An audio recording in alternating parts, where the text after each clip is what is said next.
Okay, so you're thinking about selling your Dallas multifamily property, and you keep seeing these ads everywhere. Sell your property fast. Right. Like, are these companies legit? Yeah. Is it really that easy?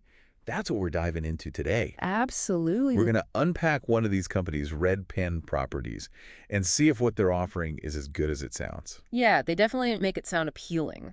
They do.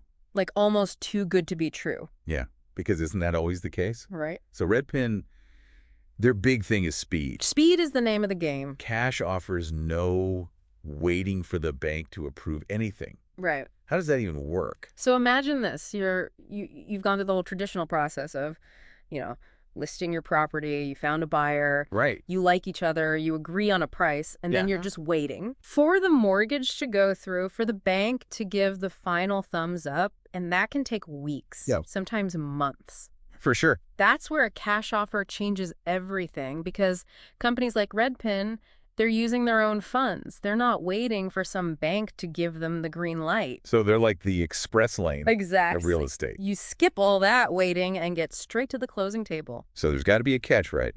Well, think about it this way. Someone in a hurry, with cash in hand, they might not be as worried about squeezing every last penny out of the deal. Right. Speed and convenience often come at a price. Meaning you might not get as much as you could if you went the traditional route. Potentially. Yeah, cash offers can be tempting, but they might be lower than what you could get on the open market, where you have more time to let buyers compete. So it's like a trade-off. Exactly. Convenience versus profit. You got it. And that's why it's so important to really understand what matters most to you as the seller.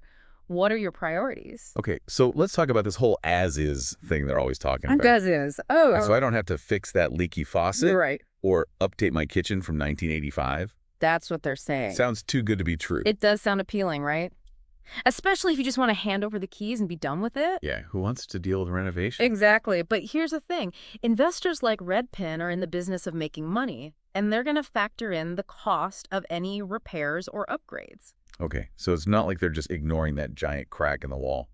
Probably not. They're going to have their people come in, assess the situation, and that estimated cost is probably coming out of their offer. So it's like sell as is, but with an asterisk. Right. You're avoiding the headache of dealing with contractors, but that convenience is reflected in the price.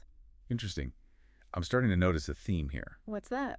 Convenience often comes with a cost. Often, yes. And that's why transparency is so crucial when you're dealing with these investors. You got to ask the right questions. Make sure you're getting the full picture. Now, another thing I noticed, they really push this idea of being tenant-friendly. Oh, yeah, they love that angle. Like they want to keep your tenants in place even after they buy the property. Makes sense for them, right? Steady stream of rental income. Yeah, and for a landlord, that sounds like a huge relief. Absolutely. Dealing with tenants can be a whole other headache. Finding new ones, screening applications. It's a lot. It's a win-win for everyone. On the surface, it seems like it, but this is where you got to dig a little deeper, especially when it comes to existing leases. Okay, so what do you mean? What happens if a tenant has a long-term lease locked in at a below-market rate? How does Redpin handle that? These are the kinds of questions you need answers to. So it's not just about keeping those rent checks coming in. Yeah. Got to think about the bigger picture. Exactly. Transparency is key. Remember that phrase? Transparency is key. Got it. Good. All right, we're going to take a quick break. When we come back, we'll dive into more of the nitty-gritty details with Redpin, so don't go anywhere.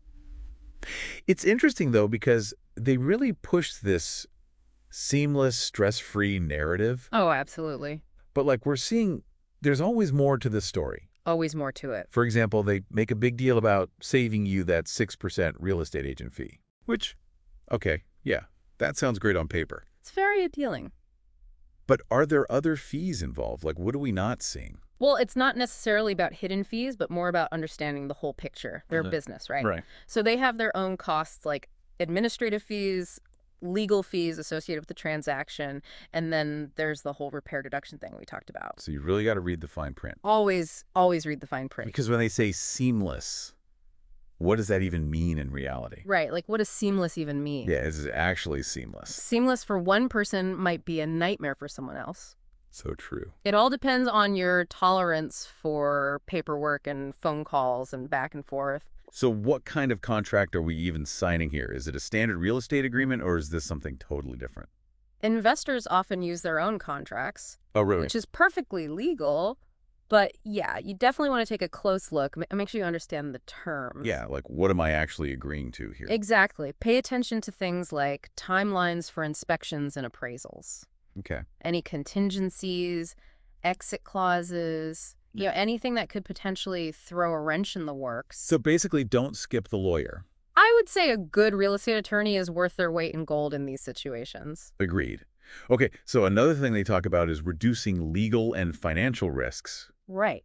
But how exactly are they doing that? This is where due diligence comes in. Okay. Remember how we talked about inspections? Don't skip those. Even though they're buying as is. Especially because they're buying as is, you need to know exactly what condition your property is in. It's for your own protection. What if they uncover some hidden issue later on, like something that wasn't obvious during the initial walkthrough? That's why you get everything in writing. That's your insurance policy right there. So basically cover your you-know-what. Exactly. It's better to be safe than Yeah. sorry. Yeah. Knowledge is power. Knowledge is power. Love it. All right, we're going to take another quick break, and then we'll wrap things up with some final thoughts on Redpin and whether or not they might be the right choice for you. So it sounds like working with a company like Redpin, it could be a good option for some people, but it's not like a magic solution. Yeah, it's not like you see in those infomercials where you snap your fingers and suddenly your property is sold. Right. It's more like, I think of it as like choosing between a prefix menu and ordering a la carte. Okay, I like that analogy. So the prefix that's Redpin, it's like, hey, we've got this set menu. It's fast, it's efficient, but you don't get to pick and choose. Right, you're kind of at their mercy a little bit. Exactly. Whereas ordering a la carte, that's the traditional route with a real estate agent. You've got more control. You might end up with a better outcome financially, but it takes more time and effort. And probably more headaches along the way. Potentially. Yeah, there's always that trade-off, right? Always a trade-off. Yeah. So I guess the big question is speed and convenience versus maybe getting a higher price for your property. Exactly. What's more important to you at the end of the day, right? And there's no right or wrong answer. It really depends on your situation. Exactly. Your individual circumstances, your risk tolerance, how much time and energy are you willing to put into this process? This has been so eye-opening, honestly. I think we get so caught up in those promises of quick and easy that we forget to take a step back and really think things through. Absolutely. It's easy to get swept up in the marketing hype. For sure. Well, I think the biggest takeaway here is knowledge is power.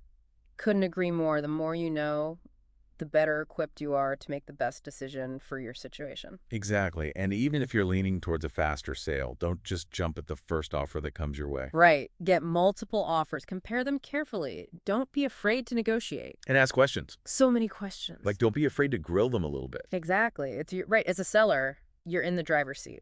Absolutely. And if you're ever feeling unsure or overwhelmed, don't hesitate to reach out to a professional. Oh, yeah. A good real estate attorney or a financial advisor can be invaluable. They can help you navigate all the complexities and make sure you're protected. And sometimes just having that objective third-party perspective can make all the difference. Totally. Well, this has been an incredible deep dive. I feel like I've learned so much. Me too. Always good to dig into these things. And remember, everyone, knowledge is most powerful when it's shared. So if you've got any experience with selling a property to an investor, we want to hear about it. Absolutely. Share your stories, your insights, your tips and tricks. Let's help each other out. Because navigating the world of real estate, it shouldn't feel like you're on your own. We're all in this together, right? Exactly. All right, everyone, until next time, happy investing.